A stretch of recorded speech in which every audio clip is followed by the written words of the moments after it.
Hello, my name is Mike Emery. I'm the site administrator of Cornwall Iron Furnace, and I'm going to go ahead and speak about Pennsylvania German gravestones.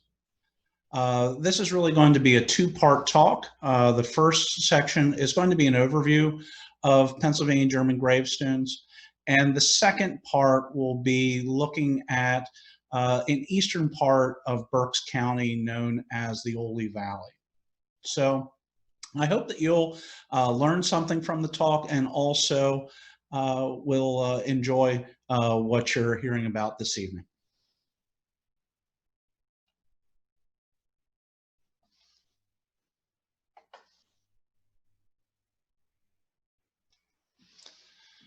So, a lot of people, when they first go ahead and look at the topic of gravestones, some people are quite frankly puzzled why one would ever go ahead and study such things. And I know with myself, I was naturally drawn to it primarily because of an internship that I had at the Daniel Boone Homestead back in 1995. And at that time, I was reading quite a bit about Pennsylvania German decorative arts. And a lot of the books that would talk about the motifs that were very strong amongst the Pennsylvania Germans oftentimes would talk about these motifs show up on pieces like redware or in textiles or on froctor or painted furniture, and then also gravestones.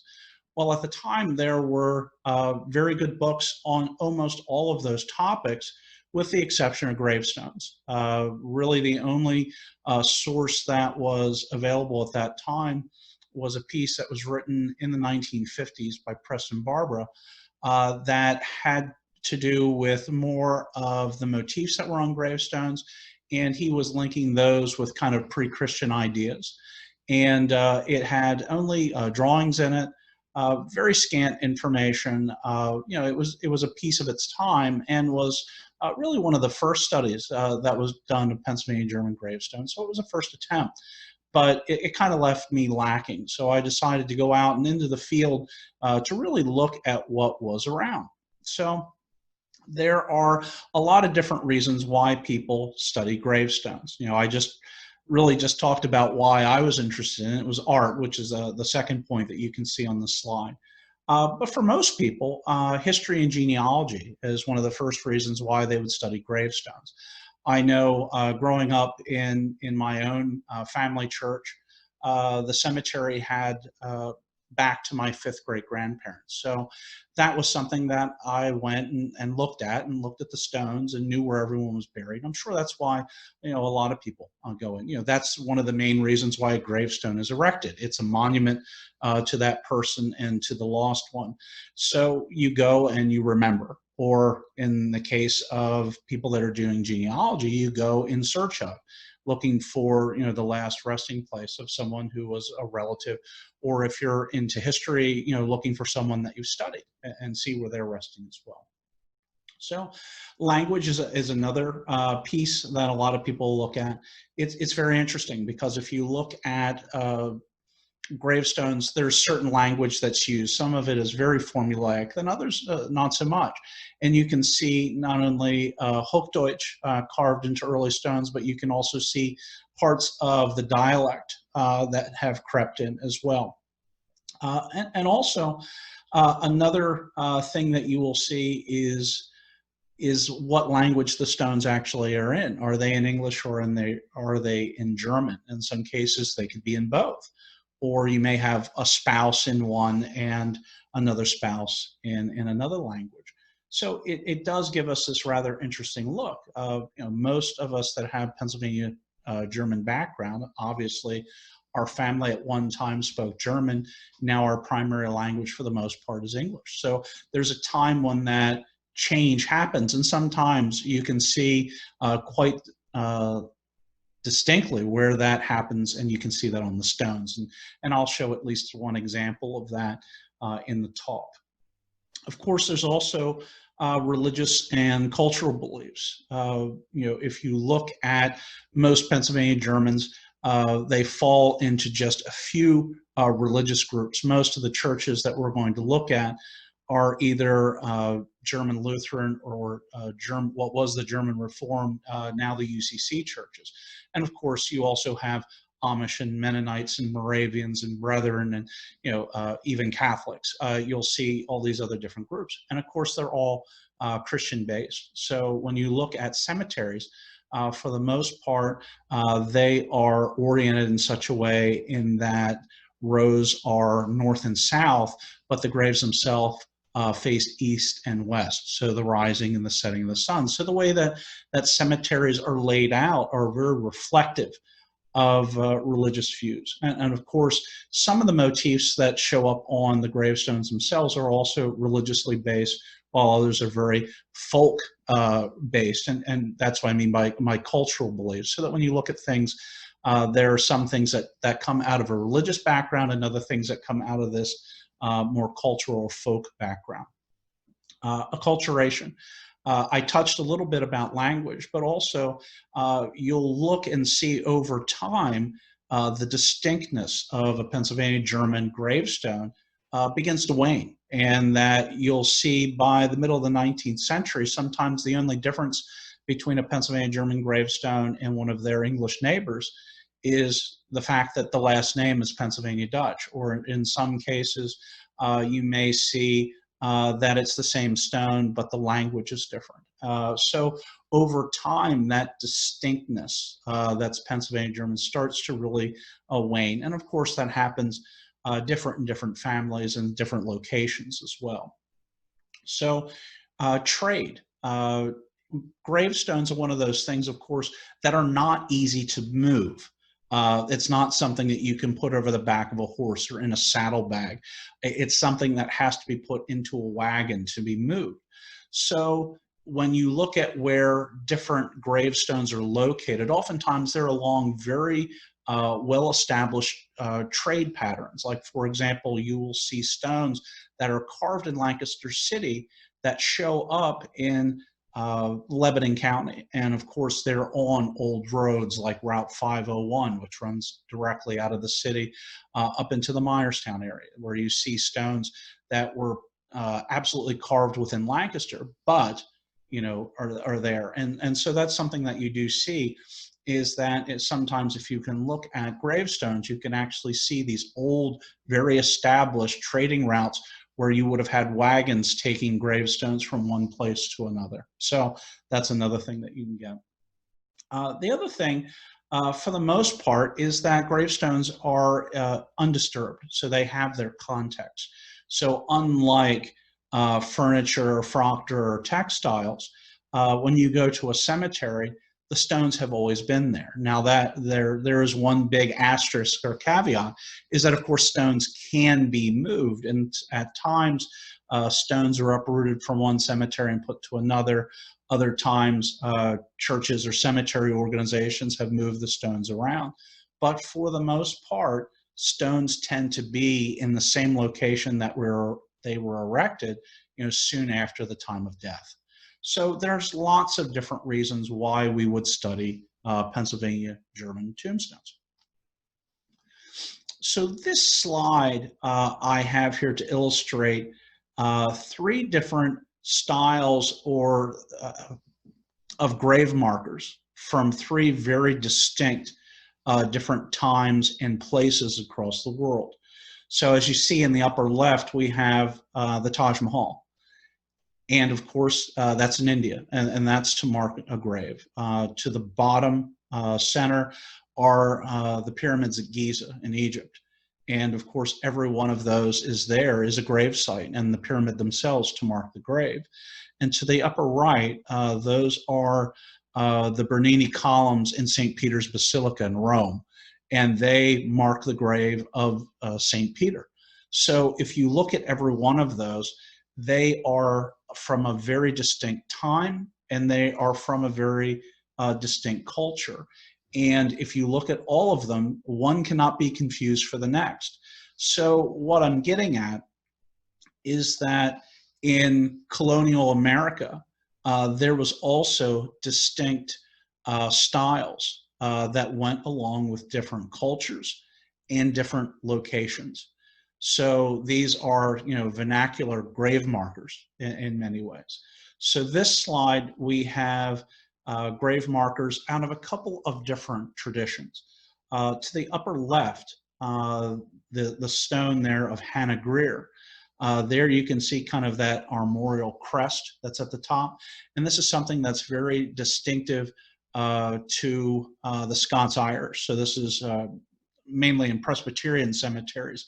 And this is in the Carolinas. So this was a family of carvers that started here in Pennsylvania in the 1750s and moved their way south. Again, this is something that is very distinctive, is that when you see one of these stones, you know this is the culture that it came out of. To the right top and right bottom, both of those are stones out of New England, both out of Massachusetts. So the one at the top with the death's head with wings and the crossbones over top, that is very typical New England stone. So you'll see those in Maine, you'll see them in Massachusetts, Connecticut, Rhode Island. Those are just the stones that you see really all over the place, made out of slate. So they're made out of a local material. So that and the one below it are also very typical of New England. Now to kind of the center bottom is a stone that is sandstone.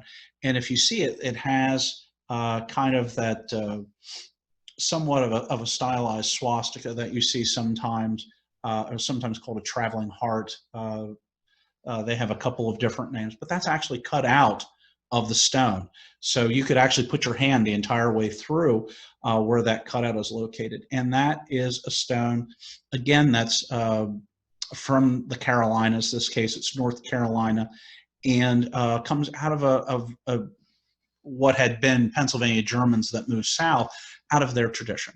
So these are, again, vernacular pieces, very local and also very distinct to a time period.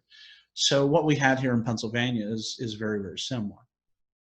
So let's first look at Pennsylvania German gravestones in Pennsylvania from the 18th century. So the materials that are used, the predominant material, at least that survives into the present day, is sandstone.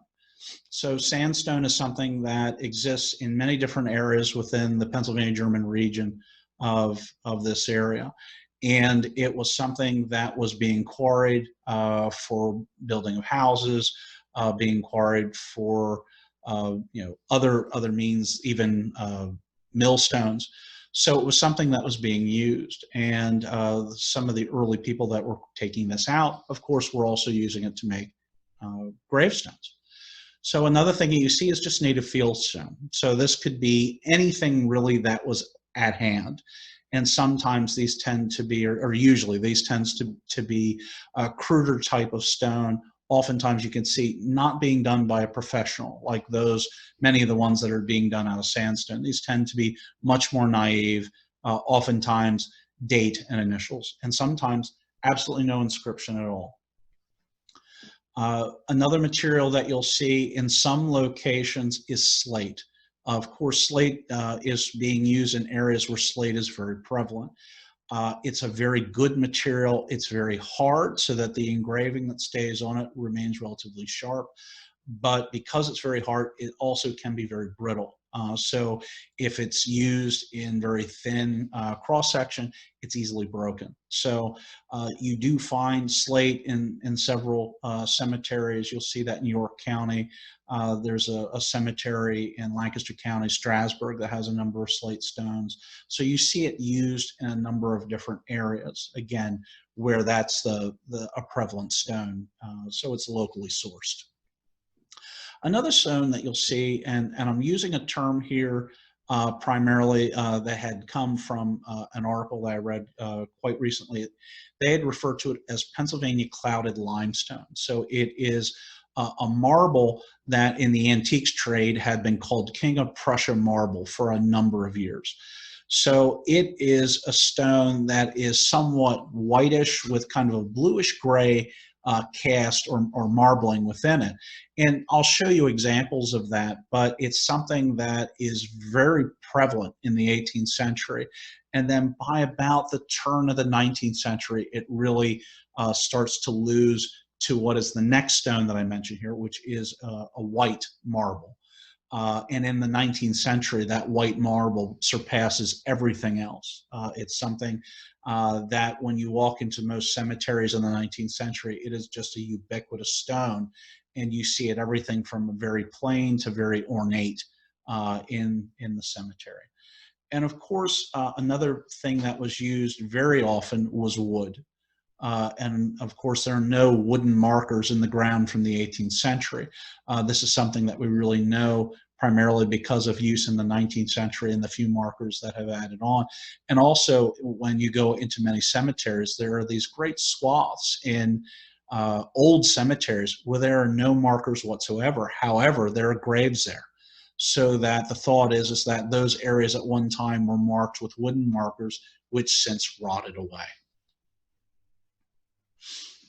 So here are two examples of this Pennsylvania clouded limestone. Again, this is a marble that in the antiques trade is known as King of Prussia marble. The example to the left is from a Berks County example in central Berks County. And the example to the right is the gravestone of Andrew Rudman, who was a Swedish Lutheran minister. So this is a stone that exists in Gloria Dei Church, and you'll see that it has a date of 1708. So this is a stone that has been inside for a number of years. So it gives us a truer idea of what the stone would have looked like new. Of course, there are other examples as well, because that's the one thing is that so many people that were cutting gravestones are usually just known as marble cutters or stone cutters, so or marble masons. So what they are is that their medium is marble. So they're also making things other than gravestones. So they're making slabs for pier tables, like you see over on the left. So that's a mid-18th century table, lovely carved, and they've used a piece of this King of Prussia marble, or this Pennsylvania clouded limestone, as its top, and that it gets its name referred to as the slab of stone that goes on top of it. To the right is a marble fireplace surround. So this piece here, you can see would have been made in many, many pieces and then placed, put together and installed. Even you can see the very bottom of the hearth in the front, even that's marble. So oftentimes, even in period homes within southeastern Pennsylvania, you'll see different parts of the fireplace that's made out of the marble. Typically not entire fireplace like this one, but of course they do exist. So looking at the text of 18th century gravestones, they usually are formulaic in the way that they're laid out.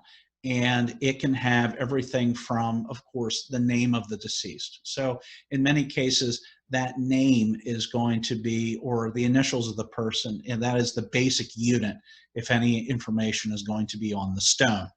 Another thing that you'll find would be, of course, again, if you get lucky, name of the spouse or name of the parents. Typically, that has to do with who erected the stone. If it's a child, it's the parents. So oftentimes their names are put onto the stone. If it is a spouse who dies, oftentimes the other spouse is the person who erects the stone, and their name appears on the stone as well. Of course, it also has when they were born. So oftentimes that's going to be the year at the very least, but usually the day and the month. Sometimes from a genealogical standpoint, you'll get lucky, and that will actually give the place of birth. Sometimes it's a town in Germany. Sometimes it's very broad, where I've seen ones in New Holland where it just says Europa. So, giving you the idea that they were born overseas. And in the case of people like Moravian, sometimes it's also very specific where they're born, what state, what town, what country, what village. So sometimes, there's a lot of information there. Then, of course, going to the time of death, it will give the year, sometimes the day and the month of death. But one of the things that's rather peculiar amongst the Pennsylvania Germans, the exact age at death is also something that seems to be very important because it's often included on the stones. And when I mean the age of death, it's not just giving how old the person was. It would say so many years, so many months, so many weeks, so many days. And I'll show you an example of two where that goes. Another thing that seems to be very important was the funeral text. So what passage of the Bible did the minister speak about at the funeral? And when one reads the diaries of Henry Muhlenberg, for example, oftentimes that's one of the things that he'll actually talk about. And one expects that of a minister, that he would talk about the funeral text. But it seems to be an exceedingly important thing because when you realize that when you are paying to have an inscription done on a tombstone, you're paying by the letter. The fact that someone would give the Bible passage in just chapter and verse, or sometimes they would physically go ahead and inscribe a good part of the passage onto the stone. So again, this seemed to be a very important piece, and could also give someone, if you're looking for an ancestor, an idea maybe of a little bit of the character of the person because of the text that was picked for the funeral. So a little bit more about the actual text that is on the stones. So of course it could be in really a couple of languages. German or English is most common, though Latin is not unknown on stones. I just had mentioned Reverend Muhlenberg. His stone, which is at Augustus Lutheran Church in Trapp, is entirely in Latin. There are date stones in churches that are in Latin, but most common that you're going to see, of course, is German or English. Now, over time, the lettering that is used changes. So in the earliest period, so from the mid-18th century to right about the last 15 years of the 18th century, so we'll say 1740 to 1785, you'll see lettering that is very Roman in style. So if you think about when someone would be cutting an inscription, that they're using a straight chisel, that the letters in many ways are made very basic with that. And so J's are unknown at that time period. So you see I's instead of J's. You see V's for U's, so that when you look at an inscription, it will look very strange at first. But if you think of the idea that this is very Roman style of lettering, you'll see it. And the other nice thing is that typically, because the lettering is very basic at that time, the inscriptions themselves tend to be cut deeper. So oftentimes older stones can be sometimes easier to read than newer stones. If you look at that next one, we're going to say Fracture lettering from around 1780 to 1845. And again, these are just dates to give you some guidelines. Certainly some appear earlier and some appear later. But then they use this Fracture script. And because oftentimes the lettering, it can be it's much more elaborate, they tend not to cut the letters as deeply. So in many respects, there are stones in this time period that can be very difficult to read because the original inscriptions were not cut deep enough. So because, again, they're paying by the letter, and because of the way that things are laid out, they tend to have a lot of abbreviation in them. So you may not see thes written out all the time, or you may see months that get kind of truncated, and even names that will get kind of cut down a little bit. So in many ways, if you look to the bottom right, that's a side plate to a jam stove or a 5-plate stove. And you can see that's put in a very Roman style of lettering. And you could see that there they are abbreviating words. And then also they're actually wrapping from line to line. So the text may start up, and in the middle of a word, it will just jump to the next line. So in many ways, the way that they are inscribing tombstones is the exact same way that they're doing these side plates to jam stoves at the very similar time period. So the vocabulary tends to be fairly straightforward for gravestones, again, because oftentimes the inscriptions are so formulaic. So go ahead and really look at this page, and you can see that for here lies, here liegt, they're all different types of spellings, and see some of them are the way that it really would be in High German, and then others would be this kind of abbreviation that's happening. So here lies bones, Gebeine, buried, begraben, born.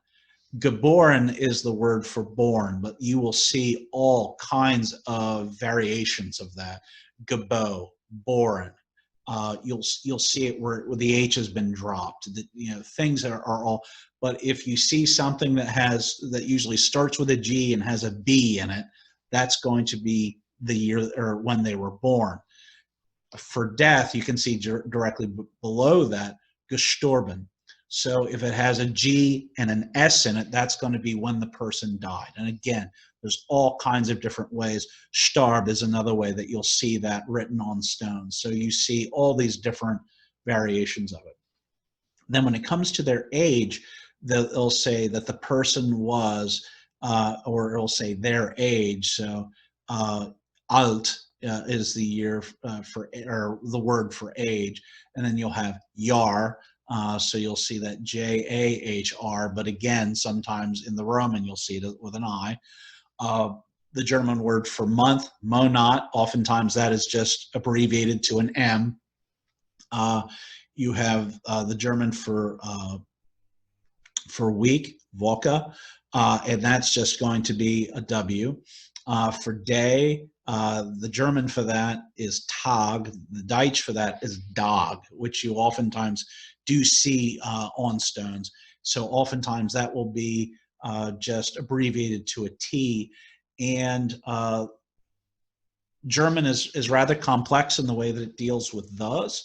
The will actually change whether the word is masculine or feminine, and also what part of speech it is. But the good news is that on a gravestone, oftentimes, der, dir, das, which is the different cases for the, as well as many others, but I'll just keep it at that. Oftentimes, since they all start with D, they just abbreviate it with a D. So you'll see these D's throughout it, and what they are thus, for the most part, in front of the nouns. So let's actually get into decoration. So one of the things that I'll start out with right away is that what we think of, particularly for the 18th century stones, as traditional Christian symbols, what we would expect to find on gravestones, is almost non-existent in stones. For example, most of the time we think of a cross would be on a gravestone. I can tell you that I only know of just a few crosses that exist on sandstone stones. They're all in Berks County. Most of them are in the Catholic Church in Bally. There's also another one in Grill, which is along 724, kind of to the southeast of Reading. Those are it. So you sit there and think about, today, or when we look at stones, there's a fairly small amount of what we would think of as very traditional Christian symbols that would appear on a stone. Well, in this period, they're almost completely lacking. So what they're using a lot of are things that are much more culturally relevant, as opposed to possibly religiously relevant. Though, of course, some of the things that are on there, they occur in threes. So there is the thought that they're there because of the Trinity. But still, if one really wanted very Christian religious pieces, those don't really exist. If one knows a little bit about this vocabulary that's being used for these other symbols, it's there, but it's not hitting you over the head, that's for sure. So let's start out with just some of the things that happen. The human form is something that occurs with some regularity in certain areas. That's the one thing that you'll see, is that gravestone decoration tends to be fairly regional. What you'll see in stones in one county, you will not see in another county. And the way that it's done sometimes is very different. And you'll see this just within some of the ones we have here. This is probably one of my favorite stones that's out there. This it is in Christ Lutheran Church in Stoutsburg. So this is in western Berks County. When you walk into the cemetery, this is one of the first stones that you see. It's very large. You know, I'm not a tall man, but I'm not a short man either. I'm 5'10". This comes up to just under my chest. So this is a very large stone, fairly wide, and with an early date of 1751. So what this is a woman, a German woman in a short gown, so right 18th century gear, with these large outstretched wings. So it's very interesting. Unfortunately, the inscription has been gone for at least 70 years. So we don't know who this stone is for, but it's, like I said, one of my favorite stones because of how dramatic the figure is on it. There's also a fair amount of difference that can happen just in one cemetery. So these are all stones that have at least a human face on them from Bern UCC. So this is right along Route 183, north of 222, right along the road. So if you go into that cemetery, which is a wonderful cemetery, has on a hill, which is very traditional that you'd have a cemetery and church on a hill. So as you go ahead and walk through it, you can see all these different uses. And the ones that I really want you to look at here, because you'll see something very similar to it as it pertains to the Oley area, is the stone in the upper right, that face stone, and the figure in the lower left, you can see, which is this full-bodied cherub or putti. And it has a vine on it with all these different things of fruit. So you can actually pick out, I think, an apple. You can see grapes on it, and there are other fruits on there as well. So these are, and you can see there's a fairly large time range here. So there's about a 30-year gap between the oldest, which is actually that one in the lower left, and some of the newest, which would be in the bottom right and the top left. So this is going to show you that sometimes the stones that are older actually have finer decoration on than some that are a little newer. So here, like I said, regions oftentimes are very different. So here's another stone with a human form. And right away, just by looking at this, I would know this stone is coming from the Lancaster area. Lancaster, even as far as the taste for furniture, really liked heavily carved Baroque pieces. So oftentimes, if you look at a piece of 18th century furniture coming out of Lancaster County, and this is a case piece, so this would be like a tall case clock or a tall chest, a chest on chest. In that area at the very top where there would be a blank space and the ability to have decoration, oftentimes you'll see this exact same, high relief carving that's there on the piece. So this actually transferred directly over to gravestones. And unfortunately, we don't know who this carver was, but the shop was certainly located in Lancaster because of the distribution of the stones. So this stone, as you can see, was for a woman by the name of Susanna Miller. So I'll go ahead and read. So this says, "Here rests Susanna Miller," but you'll notice that there's an IN at the end of the name. So in German, an IN is a feminine ending. So what they would do is that this woman's last name was Miller, because they're writing it down and it's a woman, it gets that IN ending. So her name is written Miller in. So sometimes if you're looking at a gravestone, if you see that it's a last name, but it has an IN at the end, that you know that that stone is for a female. So here lies, or here rests Susanna Miller. She was born the 23rd of April in 1774 and died the 16th of November, 1796.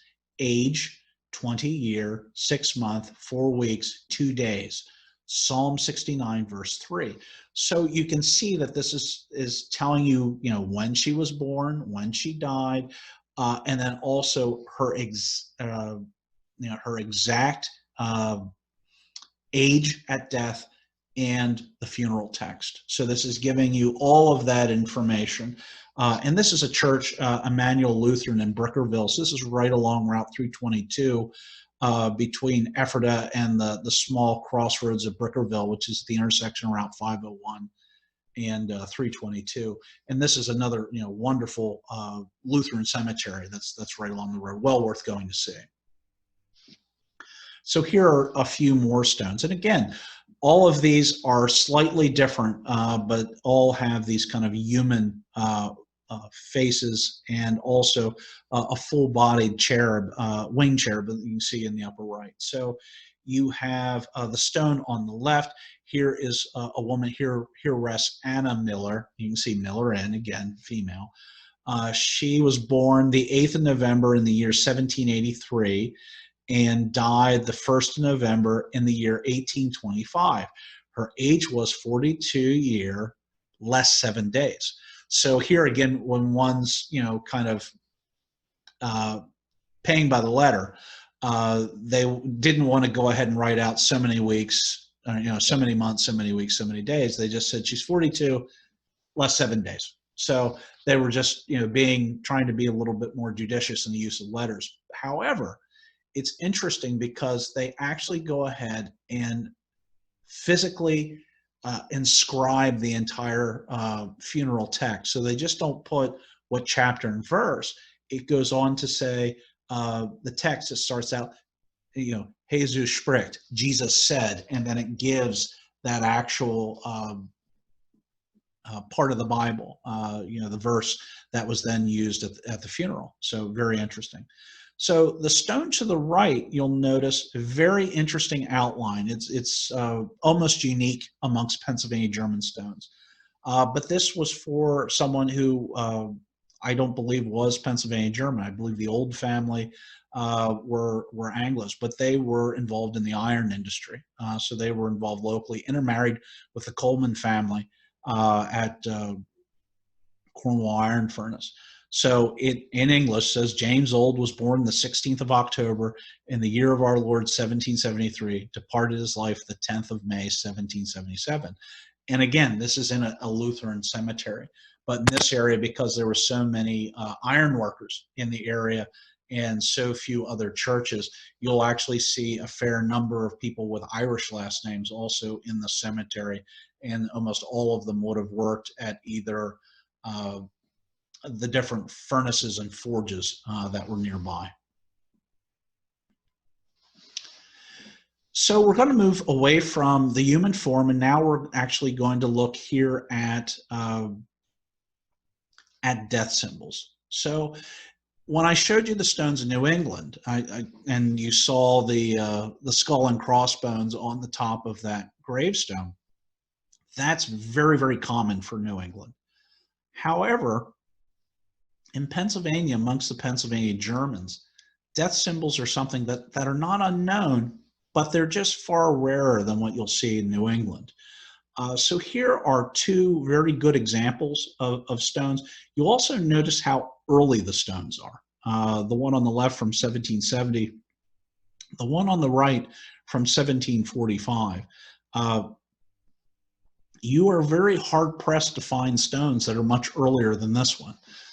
There are a few others, but very few. Once you go before 1750, it's far rarer to see stones of that vintage.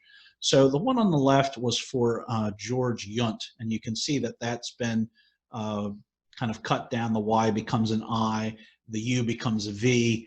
And that's a very common Ephrata name. And if you look on that stone, excuse me. If you look on that stone, on the far left, you'll actually see an hourglass. In the center, rather crudely drawn, is a skull. On the bottom is a long bone. The piece to the right I'm not exactly sure what it is. Some people says it looks like a spice or a pepper grinder, a very awkward hand sickle. Some even said a candle that's being blown out. Certainly has something to do with a death symbol that's on there with the other pieces. The shape of that stone is also, excuse me, rather unique.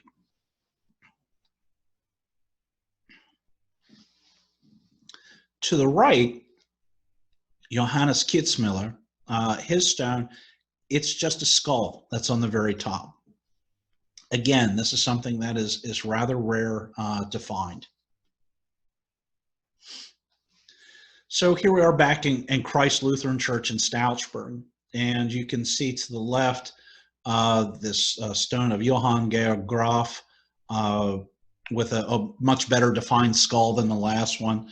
And then to the bottom right, this little cherub that's on the stone.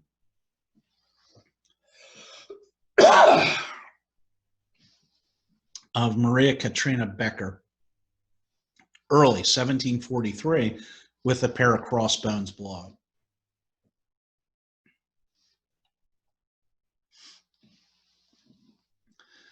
Two stones from Emmanuel Lutheran Church, and when you first look at them, you'll say there aren't any death symbols on these. But I'll go ahead and I'll ask you to look right here on the left-hand stone and right here on the right-hand stone. And what they are is a very stylized hourglass. So even though there are all these acanthus leaves and rosettes that are there, hidden in the center of that is this, the symbol of death. And of course, these are all meant to be things for the living. So you going to look at this stone of Leonard Miller, for example, would look at this, and in the center, seeing that hourglass is trying to tell you your time is coming to an end, just like mine has ended, and to get your spiritual house in order.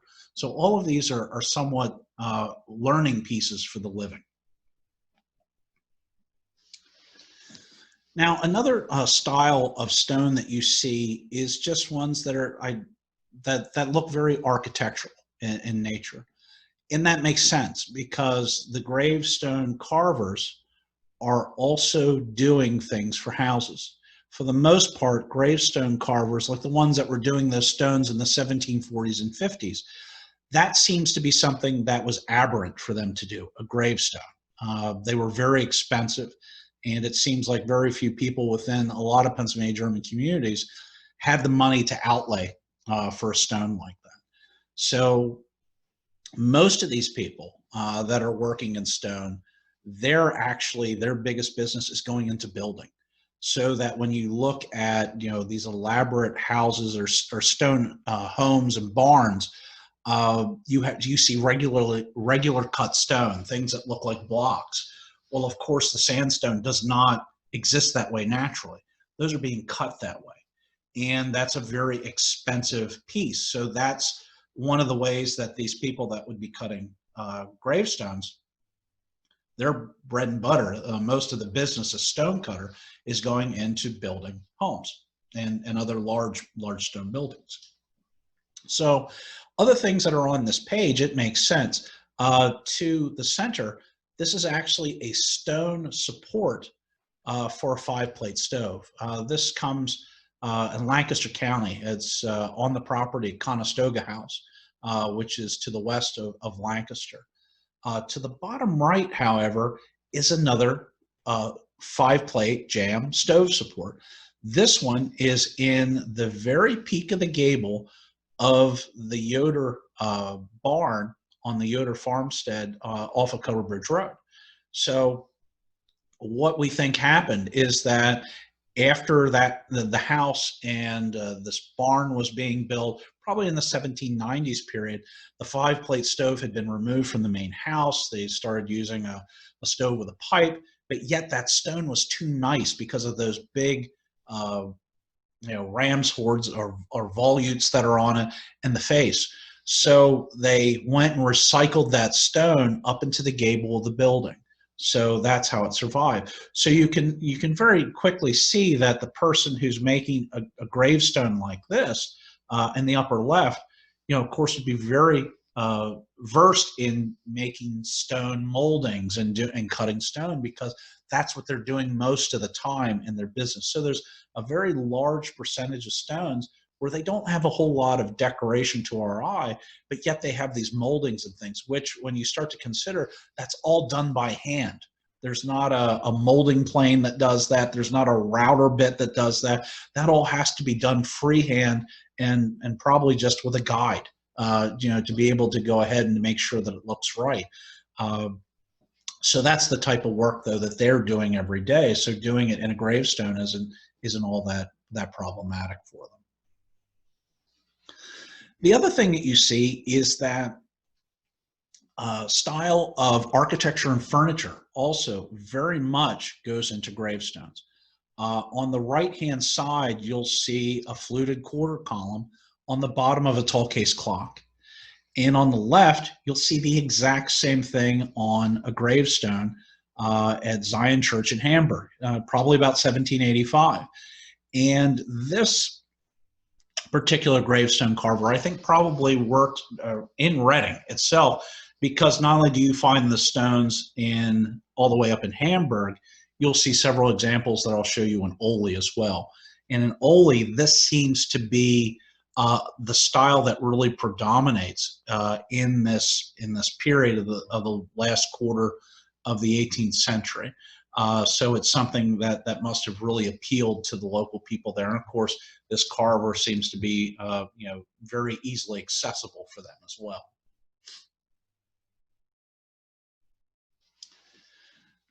So the broken arch, excuse me, of the clock in the upper left, that's something that you could see replicated kind of over and over and over again in these stones.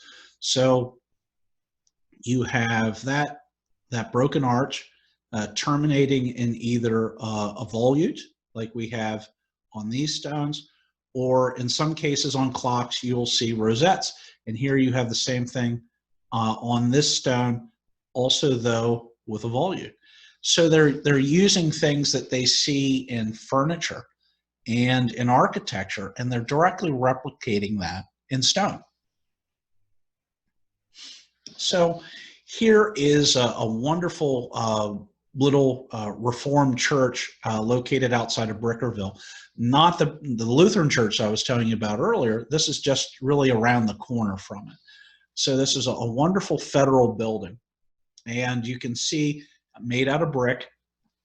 And that above the windows, though, you'll see stone keystones. So right above every one of the windows. And you'll also see these pilasters on the door surround. So that's something within this late 18th century, early 19th century period. The use of keystone and pilasters is something that's being used on a lot of architecture, not just churches, but also kind of higher style homes. But they also took the exact same thing. They put it on the gravestones. So here you have two stones from the last quarter of the 18th century. The one here on the left with pilasters with very prominent keystone at the top. On the right, more pilasters.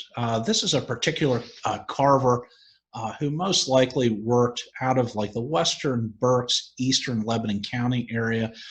He's known for having these kind of very high style stones, and that he's using classical pieces like pilasters in them, but then mixing them with kind of Pennsylvania German motifs and even these raised dots that are on here. So some have even called him the raised dot artist as far as marking these gravestones.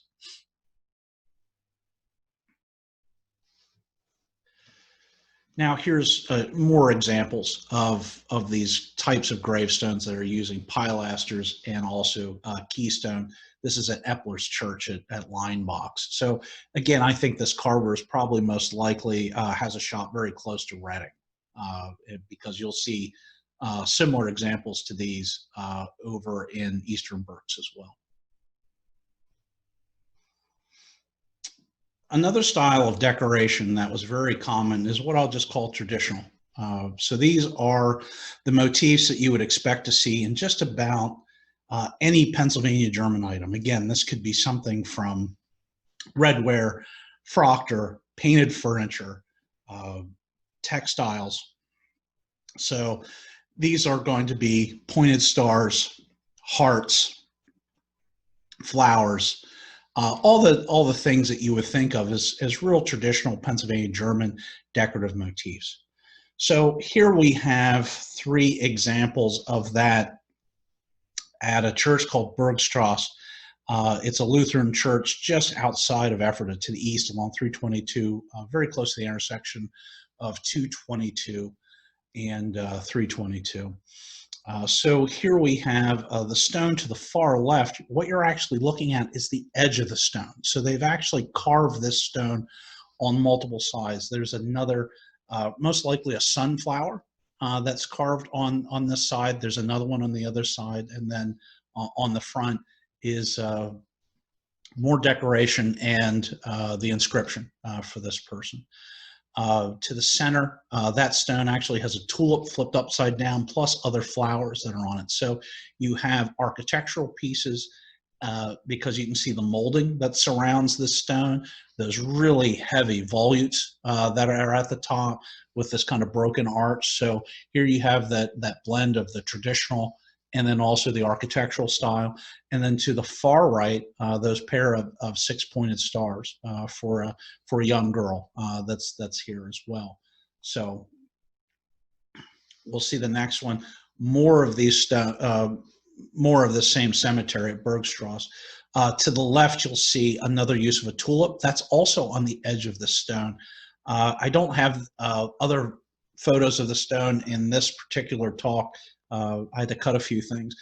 This is a massive stone that's decorated on all 4 sides. And this one here comes up to probably just about under my chin. So that's a very large stone. But I love the tulips that are on this. On the other side has the exact same thing. In the center, a pair of tulips that are kind of intertwined and emanating out of a heart. Again, you know, very common. You hear hearts and tulips. You know, it doesn't really get much more Dutch than that. And to the right, the bottom right, you'll see a man in the moon with a star off to the right. And it's very reminiscent of Pennsylvania German almanacs at the same time, where you'll see a man in the moon giving the phases of the moon as they're recorded during the month and the year. So that's something that I put into this traditional category because kind of these heavenly pieces that you see, you'll see suns, you'll see sunsets, sunrises, depending on your, and probably meaning both the same thing. Again, coming out of a religious context, the rising and the setting sun is birth and rebirth. So you see some of these things that creep in as well. So here are all stones located in the cemetery at Ephrata Cloister. So this is to the west of where we just were, and kind of the western side of the town of Ephrata, near the intersection of 322 and 272. So Ephrata was a community that had brothers and sisters that were celibate, and then they had householders. So it was as a kind of a monastic site. It operated under this as a celibate society, the last member dying, I believe, in 1813, but then there were householders that kept that tradition beyond. But this tended to be a very plain religion. The buildings are very plain, rather severe in the inside, but these were people that made music. These were people that decorated hymn books, did Proctor, and even had some decoration on their gravestones. To the left is probably one of my favorites of this cemetery. There are 3 enormous tulips coming out of the smallest pot that they could possibly find. So I just love the exuberance of the tulips coming out of the pot. You can also see several stars that are located there. And in the bottom right, is a pair of tulips that are emanating out of those corners. And then above that, one of the religious symbols that you will see, a crown. So a crown is something that you see in a lot of these, which is one of the religious symbols that gets mixed in here as well.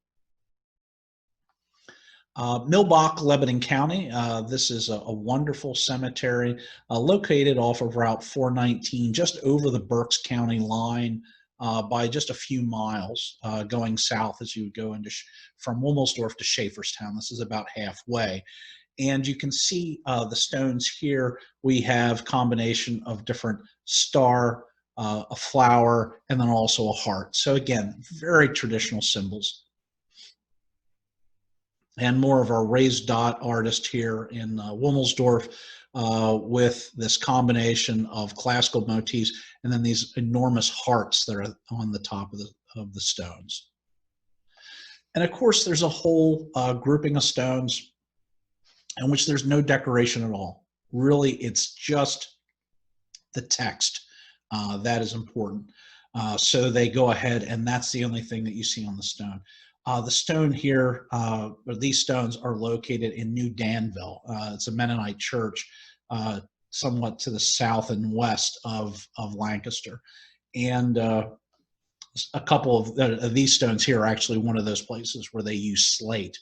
So even though the stone to the left was cut in 1781, it's probably about as sharp as the day that it was cut.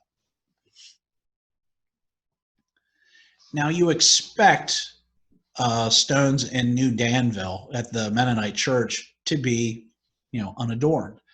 What you don't expect, though, is that there are large groups of other people that's what they chose as well. To the bottom right is a photo postcard that was taken by W.W. Dietrich out of Kutztown in 1906. And the stone to the right is that of Conrad Weiser. Stone to the left is a stone for his wife, Anna Eva. Conrad Weiser was one of the most important Pennsylvania German figures, particularly for his time period. So it's amazing when you think about it that his stone, the only thing that's on it is the information that's there. So there's no decoration at all. And a contemporary of his, if you look over on the left, this Johann Theobald Baum, his stone is in the Alsace churches, so which is now in the city of Reading. His stone dates to 1762. Weiser's dates from 1760. Most likely cut by the same person. Again, very plain. The only thing that's on there is the inscription, but these both give a fair amount of information in the inscription. Weiser's giving even more, even to the place of birth for him. So it's a very good stone, just it lacks the decoration.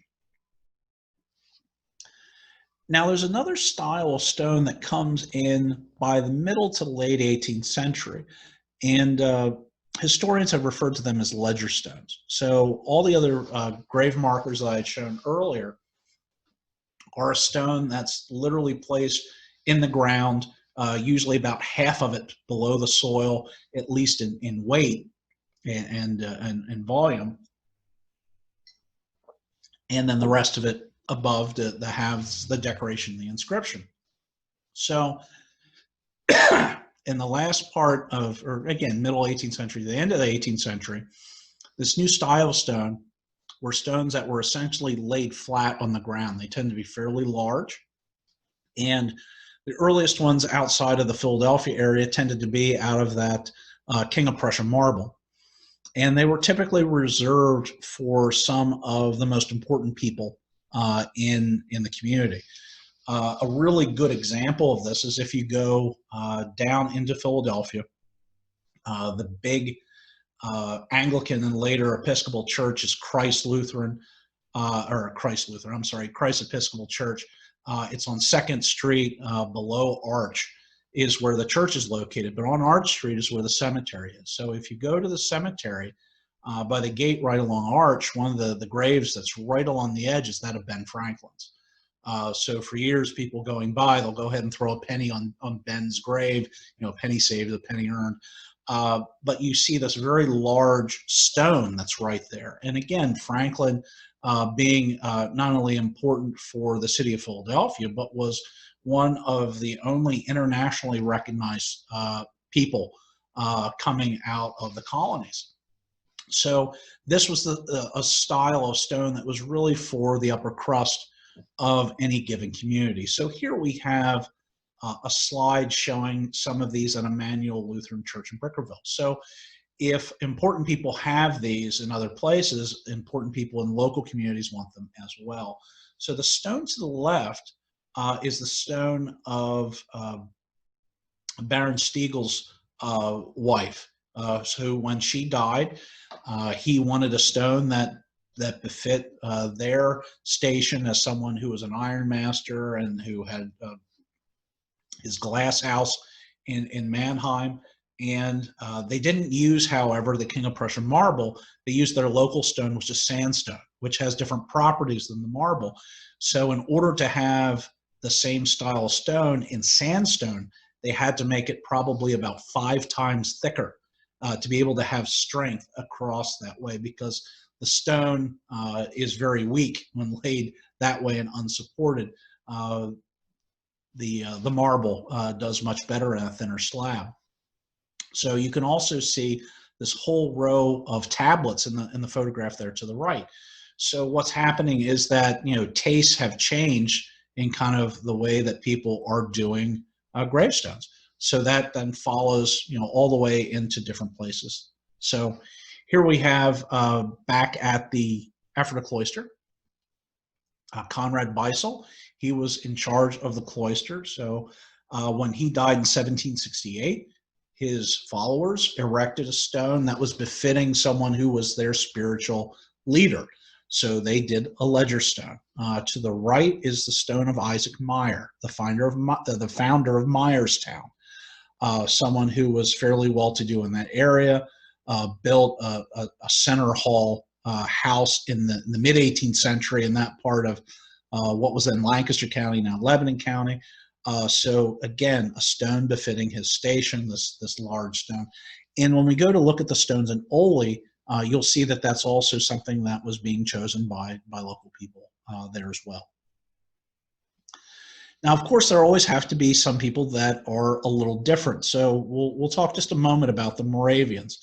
So the Moravians did not bury as family units like the way most Pennsylvania Germans did.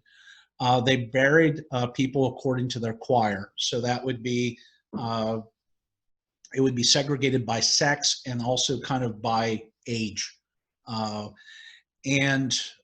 person that died first, they're buried. The person who died second in their choir was buried next to them, and third, and so on. So oftentimes these stones actually are even numbered at the top from in the order of death. And like I said, women away from the men. They're flat, laid into the ground. So it has nothing to do with the ledger stones. This is just this very simple marker put over the grave. So this is a photograph on the right of a Moravian cemetery in Lititz. But if you go to the one in Bethlehem, or if you go to even some of these other rural congregations into the oldest sections of the cemetery, this is exactly what you'll see. To the left is a stone of Nicholas Schaefer. He was a person who lived in the Tulpehocken as a young man and eventually moved to Bethlehem and is buried up in that area in Northampton County.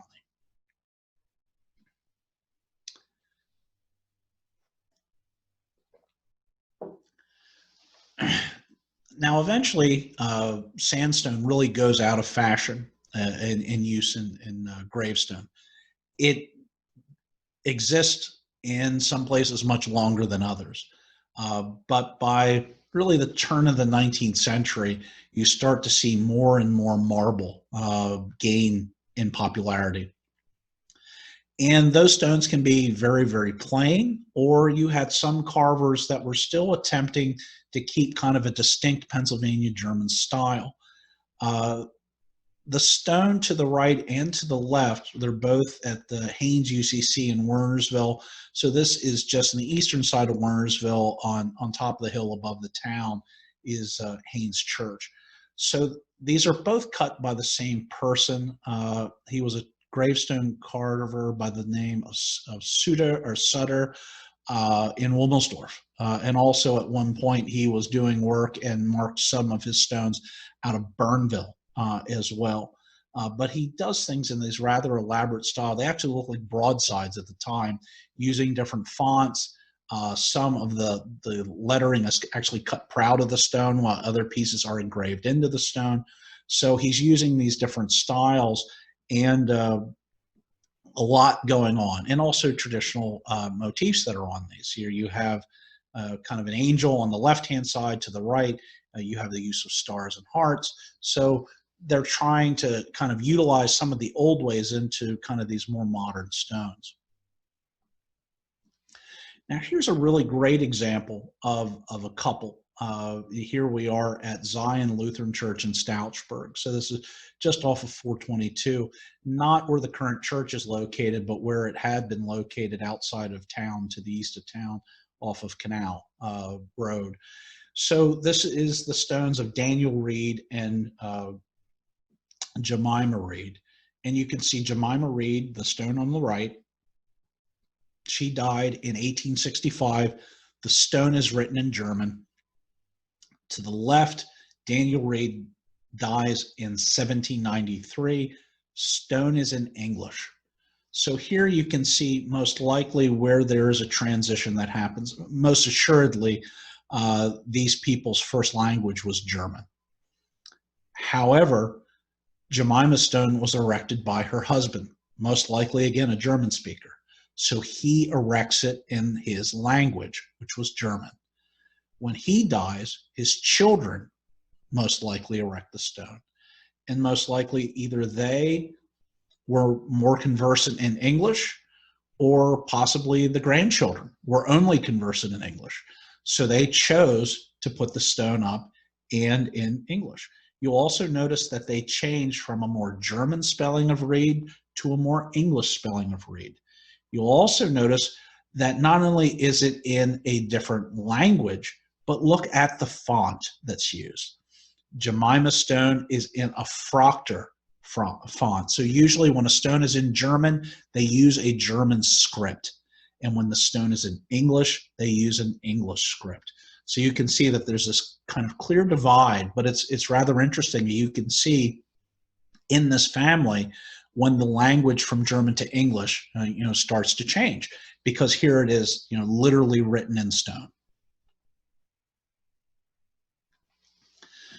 So you also see some other rather interesting things happening in stone, things that you don't always expect. So to the left, here's a stone from Emmanuel Lutheran Church in Brickerville, and this is for a woman whose name is Sarah McLaughlin. Not exactly the most Pennsylvania German of names, but you can see that the stone is written in German. So it says that, here rests the body of Sarah McLaughlin, who was the wife of Henry McLaughlin. And then it says she was born Wrestler in. So that's giving her maiden name, Wrestler. But then goes on to say that it was the daughter of Daniel and Elizabeth Wrestler. So I find it very, very interesting, because here you have a woman who clearly, married someone who's either Irish or Scots-Irish, but the stone's in German, and it references the parents. So more than likely, of course, the parents were the ones that erected the stone. So I think there's probably a rather interesting story here. Maybe parents didn't approve of the mate, maybe someone departed here, but it's very interesting because there's a lot going on, a lot of unanswered questions in a stone like this. To the right is a stone in English for a man by the name of Caspar Schwarzentruber, who was born July 26, 1809, and died December 9th, 1888, and then goes on to give his age of 79 years.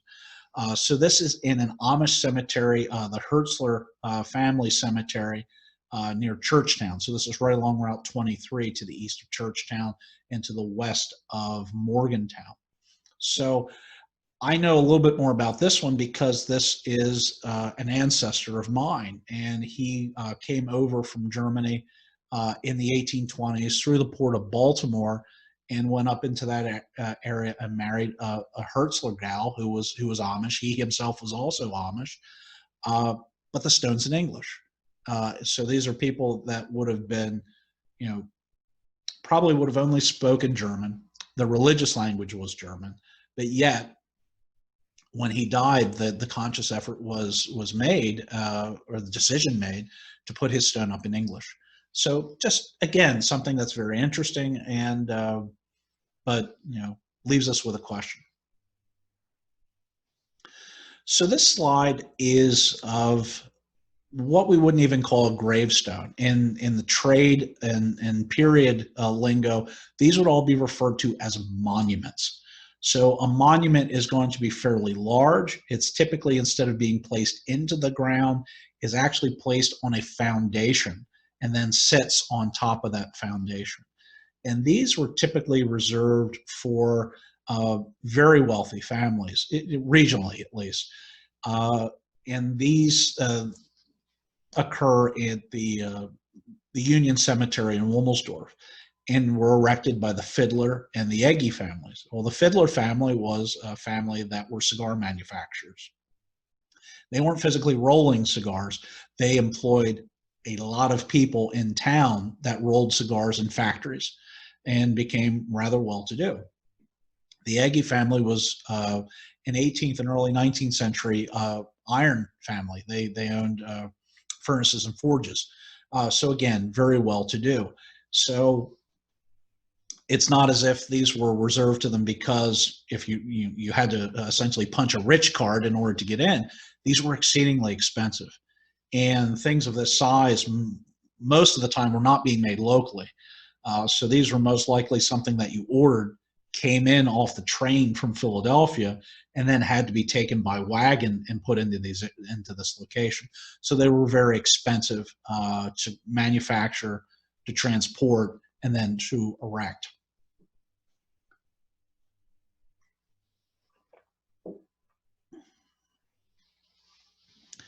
Now, another thing that you see a fair amount of within Pennsylvania German cemeteries are stones that date typically to the late 1800s or early 20th century. And they're a modern looking stone, but with much earlier dates on them. So oftentimes what happened is that when the centennial occurred in 1876, lots of groups were trying to go ahead and to write themselves into the history of the country, particularly from the colonial period. And of course, the Pennsylvania Germans were in Pennsylvania from 1683 onward. So many of them had fought in the American Revolution, were present at the founding of the country, and really felt that they had more than earned their seat at the table when it came time to be in the history. But in some cases, Pennsylvania Germans felt excluded from being in that history.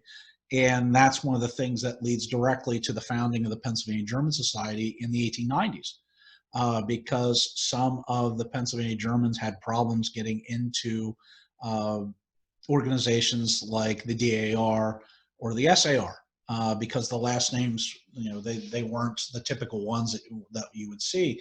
And a lot of the histories were being written out of from a Virginia or even a Massachusetts point of view. So kind of the mid-Atlantic oftentimes took kind of a back seat.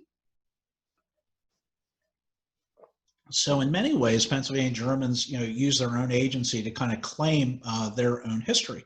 So you'll see family organizations that would be put together and founded in many ways to memorialize their ancestor, particularly if they had come over fairly early, had kind of spawned a large family. They would come together and have these reunions and oftentimes raise money and put up monuments and cemeteries to their ancestors. And oftentimes the gravestones didn't exist anymore for these folks. So they would go ahead and just make a new one. And they'd say that we knew that it had to be in the cemetery, whether that's a family cemetery or church plot, and they would erect a stone. So they would erect these these lost stones to ancestors. The stone in the bottom right is actually my immigrant ancestors, and I know that they had gravestones erected in the 19th century because of the records. But I think that when the family organization was getting together at the turn of the century, the stones did not meet the stature that they held these people in. So they put up a very large modern stone to memorialize the immigrant ancestors. That stone that you see in the bottom right, it's about the size of a refrigerator flipped on its side in all sides. It's an enormous stone. The one to the left was erected by the Brownback family. Both of these are in Chester County. So again, just to memorialize these people and to kind of reclaim their place in history.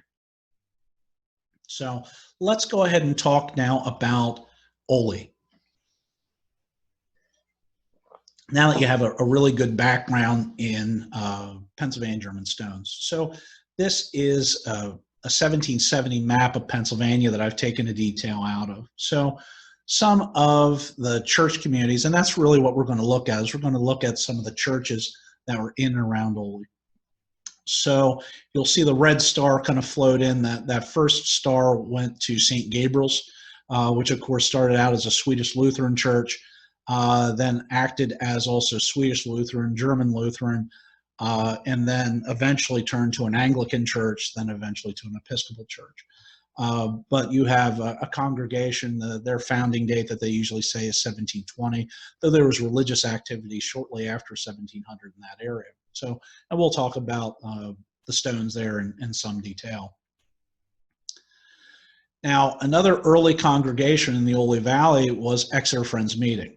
However, since this is a gravestone talk, the only time that I'll mention them is right now, because of course, if you go to Exeter Friends Meeting today, there are no gravestones.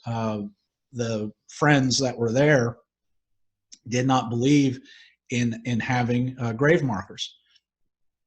So again, not going to talk very much about them when it comes to this talk. The next star you can see landed right there over the A for Amity, and that would be at the intersection of what's today 662, and I believe that's Weavertown Road in the little village of Amity. So that is initially was known as New Store, and I believe now those are St. Paul's congregations that are there. So that was one of the Union churches that was founded. Primarily their founding was because of, and we'll go into this a little bit, of St. Gabriel's. When St. Gabriel's went from being a Swedish Lutheran congregation to an Anglican congregation, some of the Germans that were there and had been worshiping at St. Gabriel's moved north and founded that church. And then there was a Reformed element that went in with them. They had a Union congregation there for some time, which has since split. And the UCC has that property at the moment. Now you'll see another star just floated in next to the E for Exeter, and that is Schwarzwald. And again, that was also a Union congregation where you had Lutherans and Reformed sharing a building, which since has split away. So it is the UCC I currently have that building. We'll talk a little bit about that congregation. Another star that just came in, that is Salem UCC. There's currently a Lutheran church there, though that was a later congregation, and they were not a Union congregation. The star that just came in, that is the Hill Church. I'll talk about that. And we also have the church there in Gibraltar, which we'll talk about a little bit. And although not an 18th century congregation there, the star looks more like a Red Cross cross there at Oley is the Friedens UCC church right along the main street. We're going to talk a little bit about them as well. So let's start at St. Gabriel's. So this is Douglasville. It's right along Route 422. The one building, the oldest building on the property, dates to 1801, though there had been an earlier log church from the 1730s, which used to sit in the center of the cemetery. So the stone that you see to the right is actually one of the more interesting stones. This is a footstone for a man by the name of Andrew Robinson. And you can see that this has kind of all the bells and whistles. It has his initials on it, an A and an R. It has a skull, crossbones. Under the skull is a hourglass, and at the very bottom, if you didn't get the hint, it says "Remember Death" on it. So really beating you over the head on what you should be doing here. So this is Robinson's headstone to the left. A little bit about him. This is the oldest gravestone that we're going to talk about. It's the oldest one in Berks County. Most likely this was something that had been put on a wagon and brought up from Philadelphia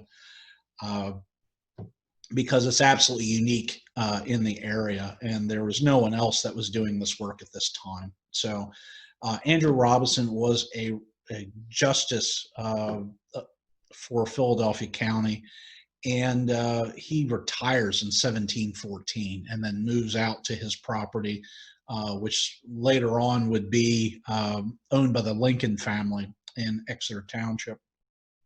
And so this is an exceedingly important stone and really unlike anything else, but well worth going to see. Could talk a lot more about this one. It dates to 1720, so rather interesting. In the upper right, when Robinson died, he dies in February, so this was before the changeover in the calendar. So the year was written from January to right before the 1st of April in a split style. So even though he died in February of 1720, the year is written 1719/20, and then after April 1, it would go over to 1720 entirely. Again, it's something that you rarely see, and this is one of the only stones that I've ever seen it on, because again, that calendar change occurs in the early 1750s. So it's rare to see it on stones here in Pennsylvania. This is another very early stone in St. Gabriel's, this one dating to 1739. It was done by, or done for Peter Hewlings. Hewlings was one of the Swedes, one of the Swedish families, was intermarried with the Jones family. And these were all parts of people where Amity Township was known as a Swedes tract, many of which are people that were displaced early Swedish settlers who had lived in and around Philadelphia proper. And when Penn came and took over a lot of the area that would be Philadelphia, he offered land out west in what is today Berks County and what is Amity Township. So you had a number of Swedish families that moved out here, most of which were related to the Jones family. The oldest house in Berks County, the Mons Jones house, which still stands along the river. So the Hewlings were another early family that came by. So again, few of these very, very early stones that were here. Some other stones that were there in St. Gabriel's, the one on the lower left with a pair of crossbones, and the stone to the right dating from the 1740s, also done in kind of that architectural style.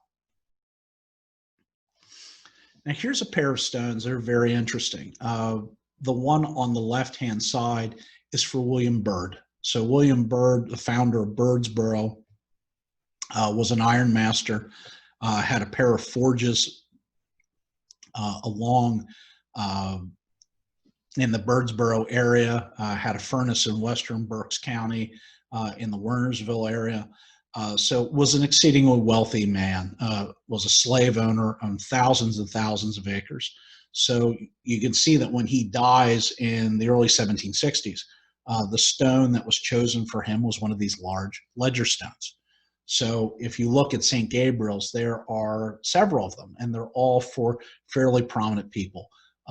George Douglas, who was the owner of a store, a tavern, which still stand near the river.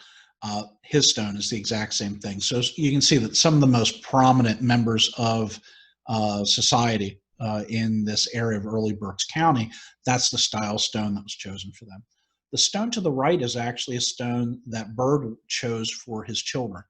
So he had a pair of young sons who died prematurely in the 1740s, and this is a stone to the right for them. So it has, it doesn't appear to be a child, though it could be, with wings. And then you have these vines going up either side, terminating in tulips, and then with flowers over top of it. So some of the things that you see kind of amongst Pennsylvania Germans are also being used, by the early Anglo settlers in the area as well. Though this is a fairly unique stone for Berks County, there really aren't any others like it. So most likely, this stone, and also even Byrd's themselves, are stones that were brought from Philadelphia into the area. Now, there was a German element to St. Gabriel's. Because this had started out as a Lutheran church, for a time, there were not enough Swedish pastors coming on a regular basis up to St. Gabriel's that Henry Muhlenberg was an interim pastor here. So you actually had an ordained German Lutheran pastor serving St. Gabriel's in the 1740s and up until the 1750s, when it became an Anglican congregation. And even when the Lutherans split off in the early 1750s and founded the church in Amity, some of the Germans that were probably south of the river, this was just closer. So they just continued to come and to worship there, as evidenced by these stones that you can see that are in German, that are in the cemetery there at St. Gabriel's. So let's move to St. Paul's. Again, this is the church in Amity. And you can see the picture to the left is taken from the part of the cemetery that's right along 662. Looking towards, the church that's there, but looking through the oldest part of the cemetery. And the stone to the right, you can see, is for a man by the name of Johannes, and then the name actually splits, and the way that it's spelled on here, it's Stebeldon. Stebeldon, which I'm sure isn't the way that it was done. You'll oftentimes see that names are changed on these stones. So this is the earliest stone that I was able to find in the cemetery, and from the 1750s, this would have dated from just after the congregation was founded. Now, this stone is, although it's broken and is kind of sitting at the edge of the cemetery, I found very interesting, primarily because of how nicely the lettering was rendered. So this stone reads, "Hear us, the departed Catherine Boweren." So again, we know that's female, that IN ending. And she was born the 18th of February in 1780 and died the 17th of May, 1797. And I'm sure there was more inscription that went beyond that. But you can see the stone doesn't have any decoration as far as, flowers or anything of that. But look how decorative the writing is. And especially if you look over to the left, you can see kind of those first letters, the C in Catherine, the S and Z, the F in February, but particularly that S. You can see these different lines and things. So it's rendered out almost exactly like Proctor lettering would have been done. Here are just a couple of stones. The one on the left, a sandstone stone with the pair of volutes that's coming up with a broken arch terminating in those volutes, as well as a flower. And again, in sandstone. And then to the right, one of a small grouping of marble stones that have these kind of traditional symbols that are on them. You can see the heart at the very apex of this stone, as well as in the small circles on the right and the left. Those are hearts inside of those as well. And here are some of those stones that are more architectural or kind of furniture inspired. The one to the left you can see has a fluted quarter column. The one to the right with pilasters. Here's another example, two pictures of the same stone. This one here, really well done, but this is almost identical to the stone that's up in Hamburg. So when you look at it, this is most likely coming out of a carving shop in and around Reading. Unknown though at the moment. Unfortunately, this carver used very ornate lettering, but because of how ornate it was, unlike that previous stone that we saw, the lettering was always lightly cut. So almost always, these are very, very difficult to read, and the case with this stone. Now here's an example of one of the stones in King of Prussia marble, and this almost assuredly is an 18th century stone, but unfortunately it's so badly worn that one cannot read even the dates that are on it. But you can see, I've shown the shot to the right, you can actually see the cross section of the stone, and you can see that it's this bluish cast marble again. But the other thing is that the 18th century stones tended to have tops in the way that they're shaped that are very different from later stones. And they're not as formulaic as later stones. Later stones only fall into a couple of different shapes. These can have many, many shapes, and they tend to be much more graceful in the way that they're done. So here we're going to the cemetery of Salem UCC and Christ Lutheran. So this is Covered Bridge Road in Oley. Now, the Lutheran Church is a later congregation. Salem, though, however, is a much earlier congregation. It dates to even before the middle of the 18th century. The building, however, dates to the early 19th century, so that's what you see there on to the right, and looking across into the cemetery. So here are other examples of the King of Prussia marble. And there are many examples of that in the cemetery. This is another interesting stone. You can see, very Roman letters in the way that they're cut. However, when you get down to where the name is, it's somewhat obscured. But you can see this molding and the style of it. So this is a fairly early stone, most likely dating from the 1770s or before. So here's another example of most likely the same carver that's coming out of Reading with this really heavy fluted quarter column.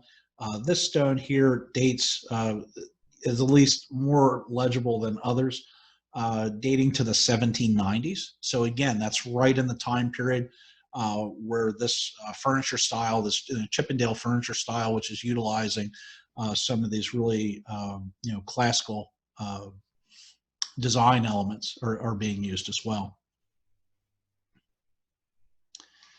And some other examples here. The one to the left with just pilasters, which tend to be a little flatter. The piece to the right, a much better example where you can even see the capitals clearly defined and a really nicely defined keystone. Now these three stones that you see and a close-up in the bottom right I bring these up because these are very interesting, because by the time of the 19th century rolling around, you have this whole group of what are known as marble masons. And these marble masons, for the first time, actually start signing their work. And you can see that this one is signed GE, and it has kind of a, an equal sign, and then BR, and then it's signed Friedensburg, which of course is the old name for Oley. So all three of these are signed either GE, BR, or just GB at the bottom. So we're going to talk a little bit about this person, but you can see the center one is a kind of a recumbent lamb, and that's a motif that this carver uses. To the right, that one's a little bit different. It's actually the three links of the chain that has FLT in, friendship, love, and truth. So this is for someone who was a member of the fraternal organization known as the Oddfellows. So, but the other thing I want you to see are the stars that are on it. This carver, that's another very common motif of his. This is another sign stone that also is in this cemetery. You can see this is a stone for a man by the name of William Hill. And in the bottom right, it's signed Moors. So we'll talk a little bit more about who the Moors were as well.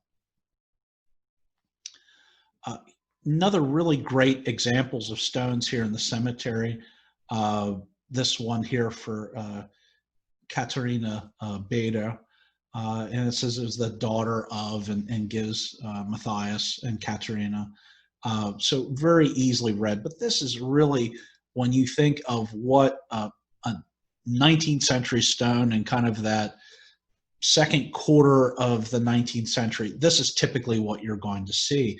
The one really nice thing about this stone is it's so legible. Oftentimes, stones of this period have been really been taken over by weather and are very difficult to read. However, this one here is still very legible. The stone to the right, I wanted you to see, is a great example of a tablet stone, but instead of just being on a plain masonry base, has these six kind of turned columns that it's on. So this was a very nice and very expensive version of a ledger stone. So let's go ahead and look at Frieden's UCC. So this is the UCC church, which is in town. And the stone that you see there to the right, we saw one from that's identical to it. That was in Haynes Church. That was done by Sutter, who was a carver out of Wummelsdorf and also out of Bernville.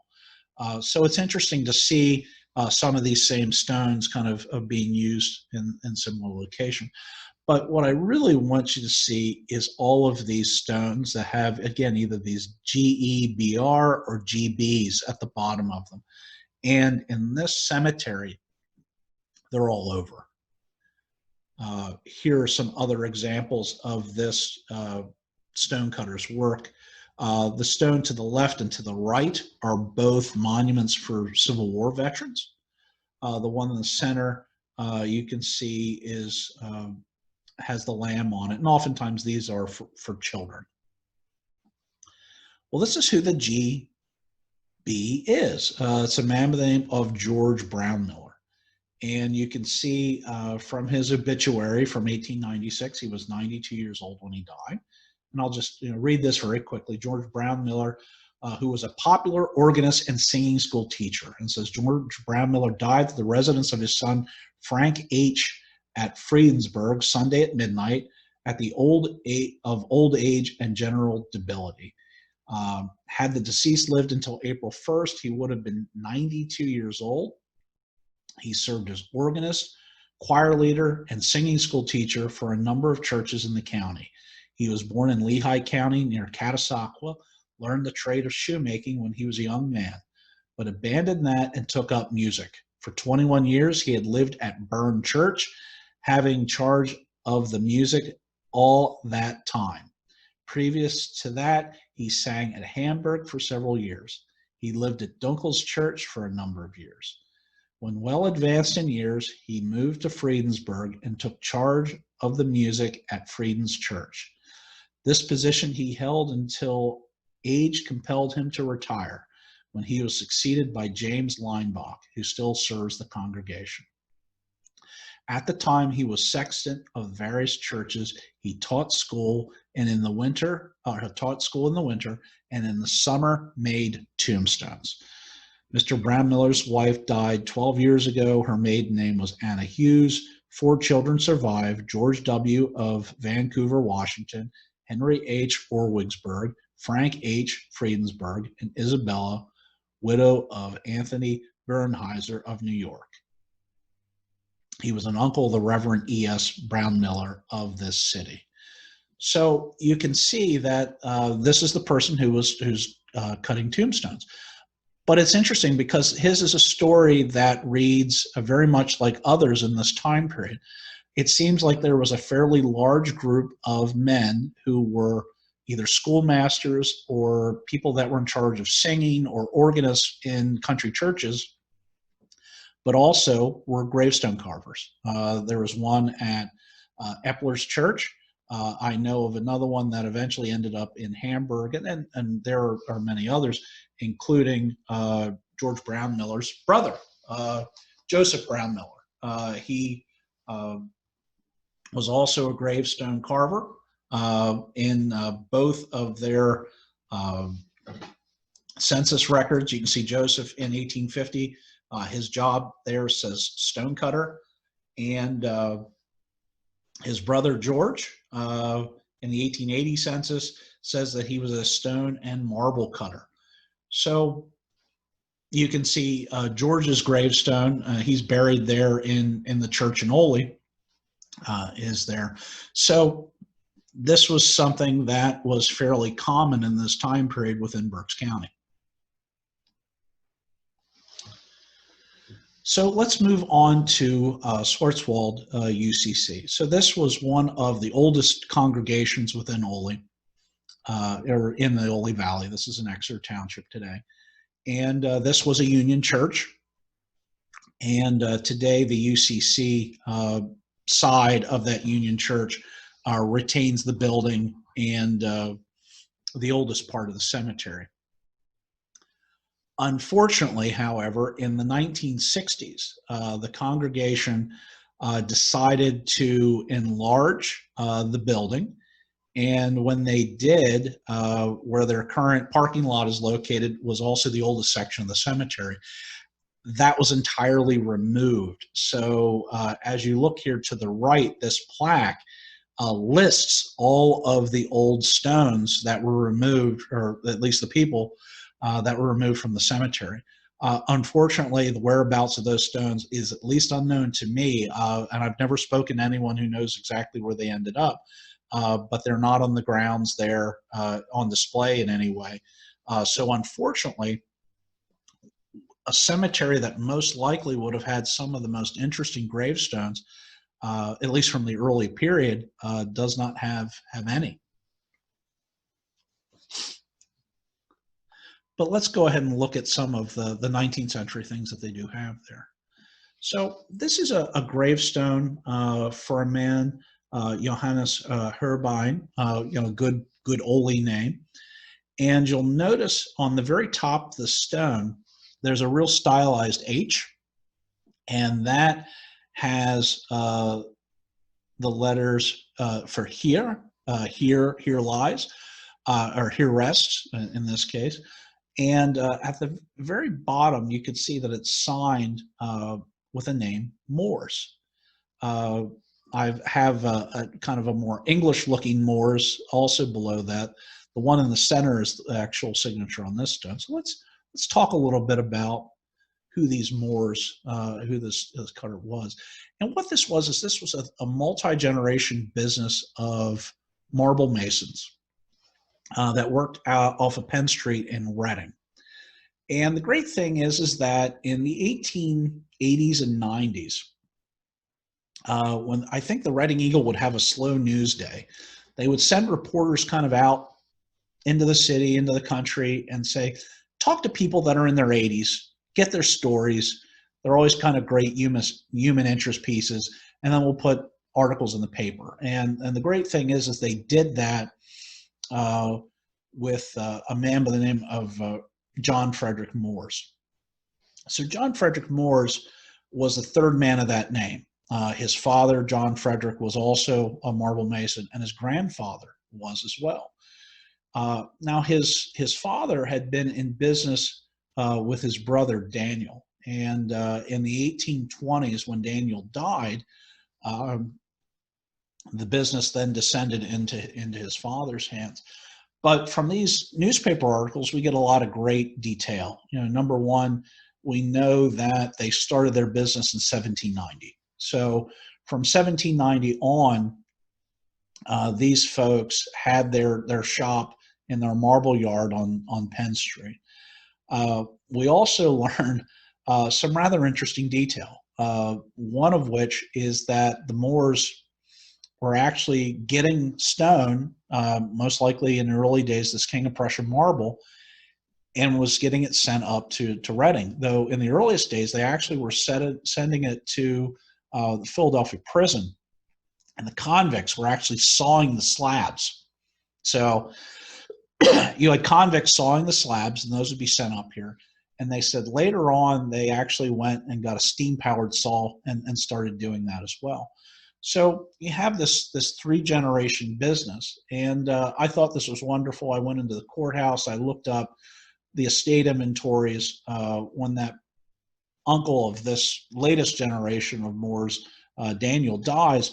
There's a wonderful description of the business. They talk about the blanks that they have on hand and the amount of chisels. They actually don't give how many chisels they are. They give how many pounds of chisels are in each lot. So it's a rather interesting piece. And I thought that's all I would really ever know about these people. But I had previously worked at Landis Valley Museum. And about 5 years ago, there was a volunteer who had come in, and she wanted to, and probably about 10 years ago, she did this. She had this project that she wanted to do, and we were looking around, and we had about 1,000 ledgers that were on the shelves, but no one had really looked at in any great detail. So what she did is she went through and she inventoried all the ledgers, and then started to go through them to see, well, what exactly are they? What location? What's the age? So she started to figure that out. So about 5 years ago,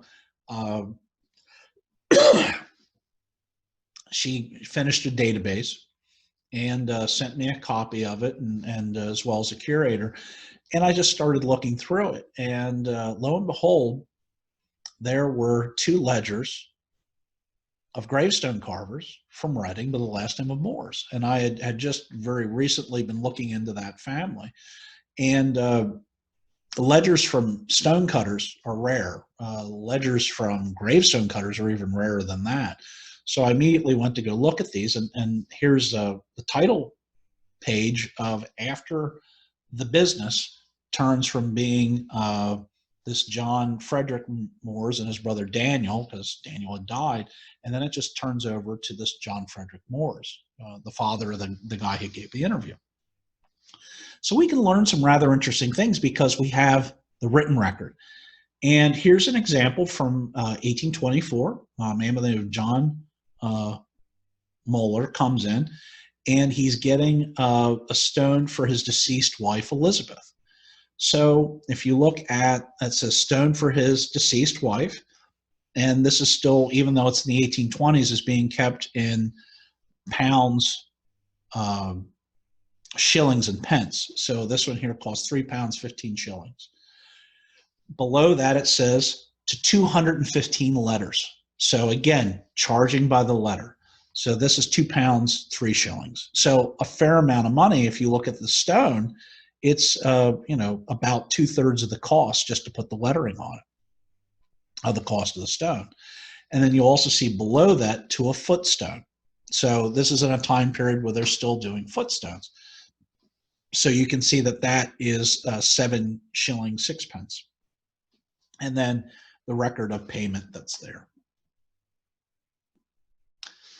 So the other thing is, sometimes I'd said that, stones, they don't always travel far, but in this case, he was showing some that did travel further than I thought they would. So here you have a man in 1826 in the top, Peter Whitman, is getting a headstone. And it's going to the Mahantanga Valley in Northumberland County. So that's a pretty far distance from Reading even today, but yet they ordered a stone down here in Reading and had it shipped up into that area. Below that, 1825, William Moore of Lebanon. So here you see a tombstone for the deceased Eliot, most likely a son. But you can see this was a much more substantial stone than what Peter Whitman got at 18 pounds, 15 shillings. So this must have been a very substantial stone for his son. And then with 112 letters, a pound, 5 shillings, 3 pence, box, packing, and etc. So they crated the stone and charged 12 shillings, 2.5 pence for that.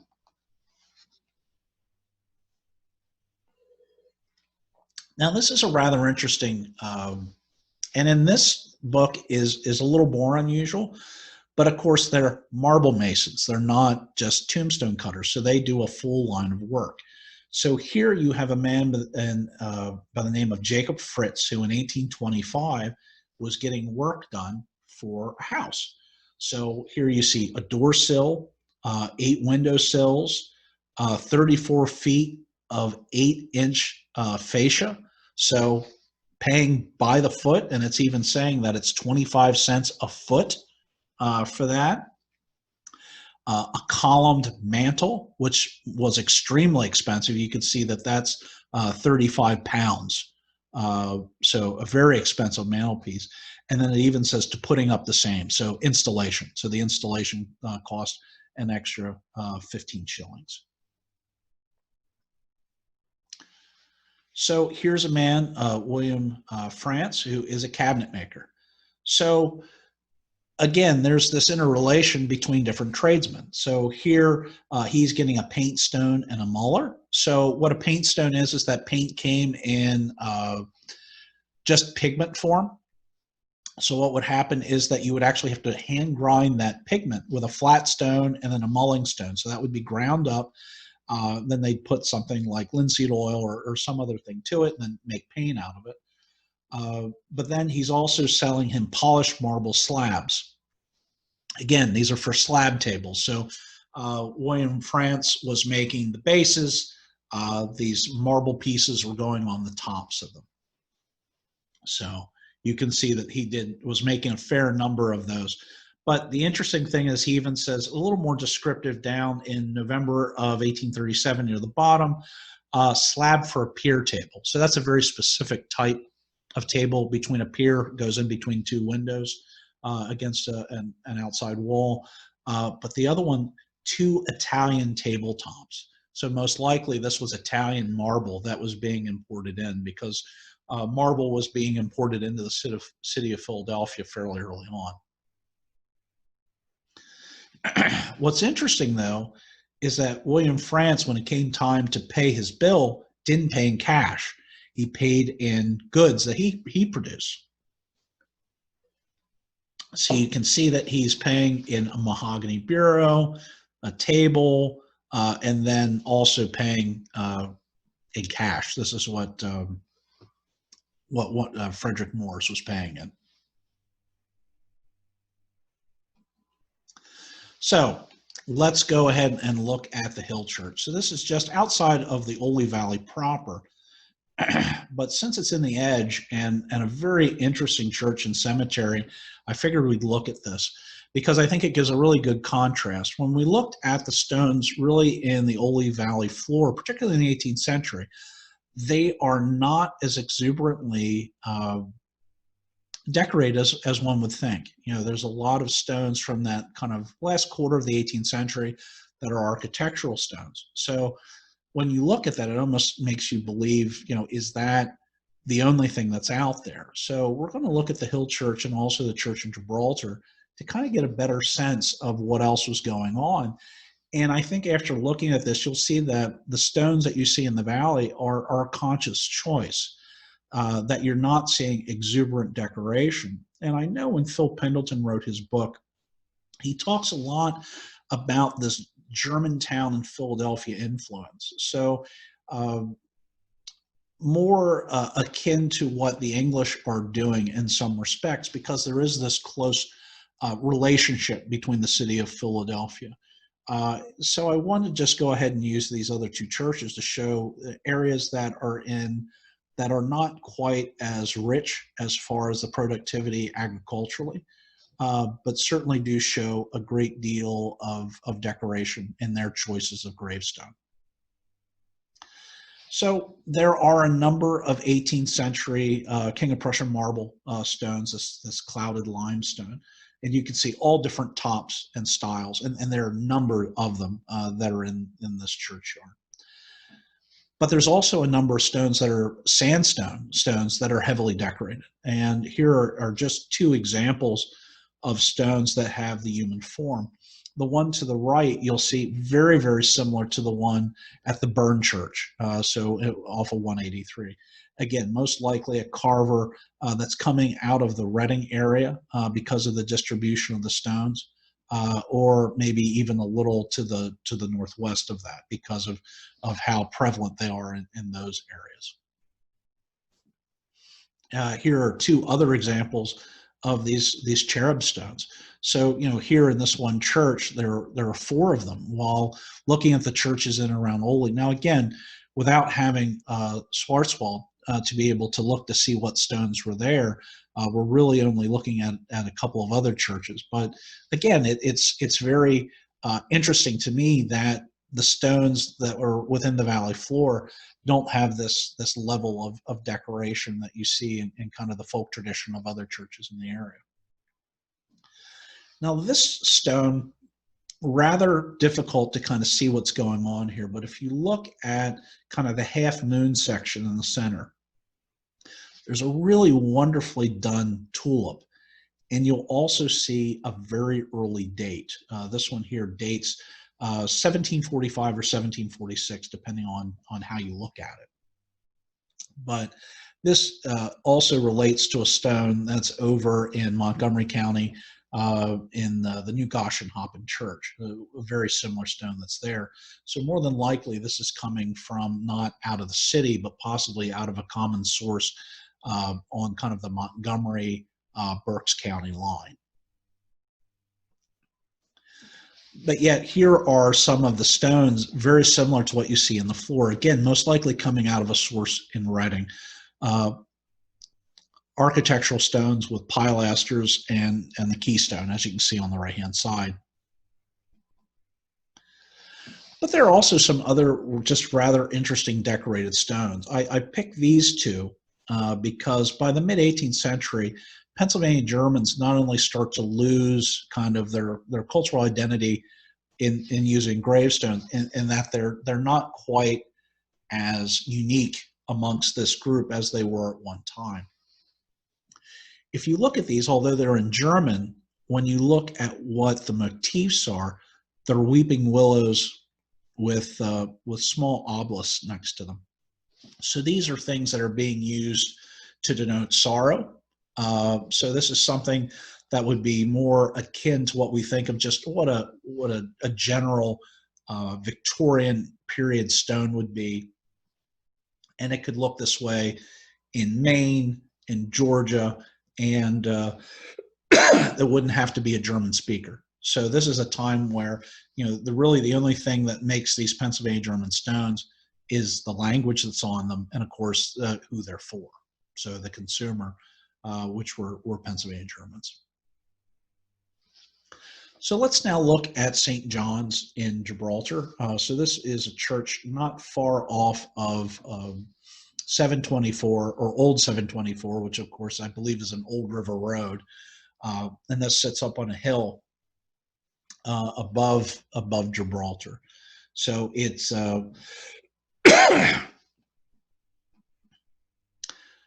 again, the stones that are here in this cemetery tend to be much more decorated than what we see in Oley proper. And this face that's on this, very similar to, again, another stone from the burned church. I showed that one slide that had a bunch of human faces on them.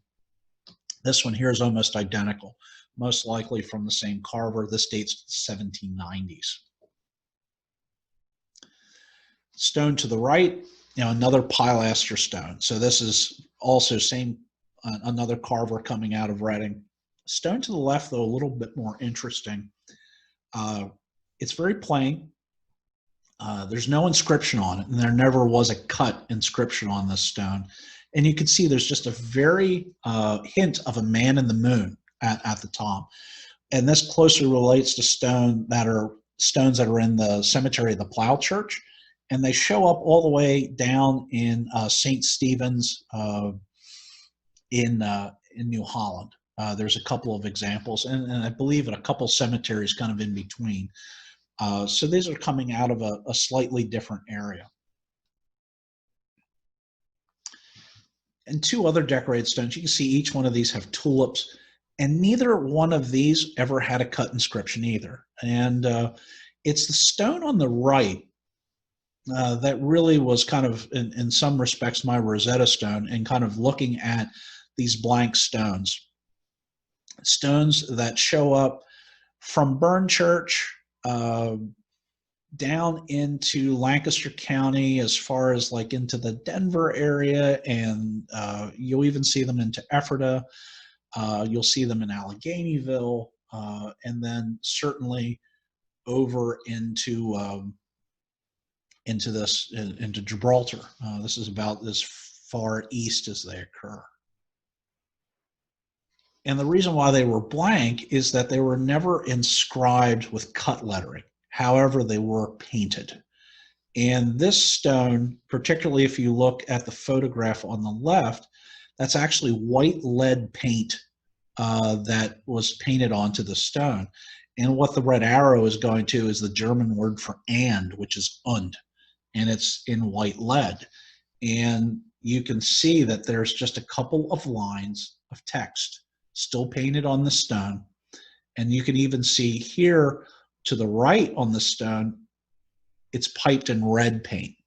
So this stone just happened to be tilted enough out of the weather that has remained intact probably since about 1800. Now, it may have been repainted a time or two in that period, but certainly this is a stone that had always had paint on it as its primary way to go ahead and convey, what, the name and all that other information of the deceased that we had gone over. Once I kind of saw that there was paint on this stone, I started to look for it in other stones. So here are is a gravestone at Muddy Creek. Now this stone, you can see, has a cut inscription. But if you look inside of that lettering, it is white with black that was painted over it. And you can see that the pilaster on the left over here, that's white paint. So at one time, it looks like this entire stone had been painted white, and then the lettering was put in black. And that seems to be a little bit more common than what I thought at first it was. So here are two more stones, also in Muddy Creek. You can see the stone to the right has initials on it, and it's hard to see in these paintings or in these photographs. It's even hard to see, but you can actually see lettering on the bottoms of each one of these stones. But in some areas amongst the Pennsylvania Dutch, this was something that was kept up even in recent times. So here are stones from an Amish cemetery in Mifflin County, Pennsylvania. And you can see the one in the top left is for Adina Hostetter, who died in 1970.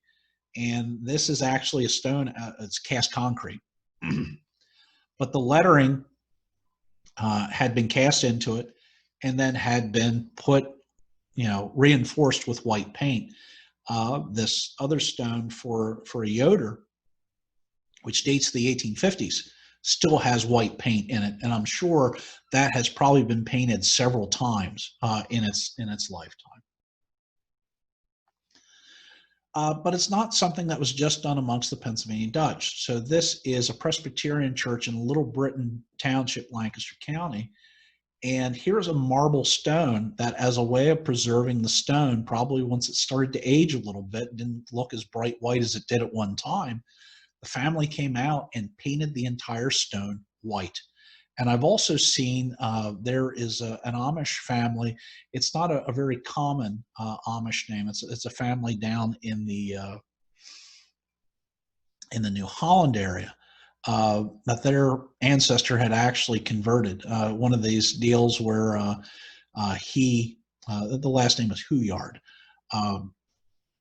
He had been a hired man on an Amish farm, fell in love with the farmer's daughter, converted to be Amish, and his descendants who are Amish live in the New Holland area. But they actually go up to a place called Center Church in, I believe, East Earl Township, where the ancestors are located. And if you look at the Huyard stones that are in that cemetery, they're all painted white, exactly like this one. So I'm sure that that's the Amish descendants, which have kept this tradition up, that do that periodically. But that also leads us back to a statement that I had made about wooden markers. So on the left-hand side is a wooden marker, most likely from the 1890s, which is still in the ground at Bern UCC Church. To the right, that's a temporary marker that's in the York County Historical Society, also out of wood. You see that has almost no wear on it, so it spent very little time outdoors. The one on the left, you can see, has spent a considerable amount of time outdoors, and it's cracked in the center so much you can actually see through it. So you can also see it's not carved in any way. So this also would have had a painted surface with painted lettering on it, that once someone in the family no longer was around, they stopped painting it, and it's since weathered to its condition. And then as markers like this simply rotted away, they were taken away. In some cases, they put a stone in its place, sometimes just a rough field stone, but usually it was just left go. There is still a wooden marker tradition amongst the Amish, but they're temporary markers. And I remember seeing an article a number of years ago where they said that this was actually done amongst a lot of the Pennsylvania Germans. You could see these temporary markers here. They're just cut, 1-inch boards that have been cut out. They're kind of rounded at the top. The old ones were actually shaped, coffin shaped, and then put into the ground, but these that have been simplified now over time. So these are put in place after a person is buried. You can see this picture from Penn Hill Cemetery in Lancaster County, then southern end of Lancaster County on the left-hand side, that there's a head board and a footboard put in, and that's temporary. Once the gravestone is then completed, that then is put in this place and these are removed. But here's an example of Christ Church in Stouchburg. And you see there's a large area here without any stones in. And this is a very large walled cemetery. But we know from records of the church that there are people buried in all of this area. So more than likely, the vast majority of markers in the cemetery in the 18th century are wooden boards, which have since just simply rotted away.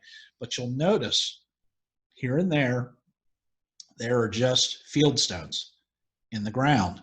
And I believe what those are is that those, once the marker went away, someone put a stone in there. And primarily from a very good standpoint, that if you're hand digging a grave and you go down and someone's already there, not only do you have the unpleasantness that you've gone down into a person's grave, you now have to move it. If you're digging a 6-foot hole by hand, that's very unpleasant. So there's a real practical reason for marking the graves like this.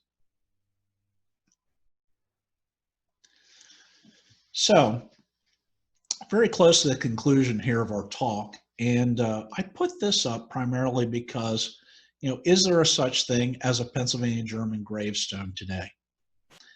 And in some instances, I would say yes. There are stones that you will see in this area that you probably won't see in other places. The stone to the upper left is for the Weidman family, a man by the name of Glenn Weidman and Shirley Weidman. Weidman is a very old name in the Brickerville area, and this stone is in the Brickerville church.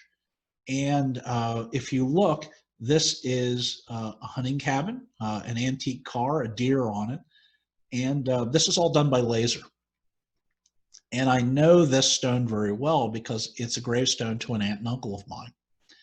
And these were all the things that they kind of loved in life. And it's here on their stone. And it seems to be something amongst rural people, amongst the Pennsylvania Dutch particularly, that you're starting to see these laser cut stones that have scenes, that have meaning to the people. I have another aunt who has the family farm, is cut directly onto her stone. So this is something that you're starting to see, that's a little bit more individual and probably something a little bit more seen by country folks, something that you'll see there, not necessarily something you'd see in a more fashionable city cemetery, I don't believe. Now the stone to the bottom left and to the right are from another Amish cemetery in Mifflin County. The one to the bottom left, that's also cast concrete, professionally done. And the one to the right is cast concrete, but done by an amateur. And you can see that what they did is they just formed up a wooden mold, poured in concrete, and then put the letters in. And if you look, those are wooden kind of craft store letters.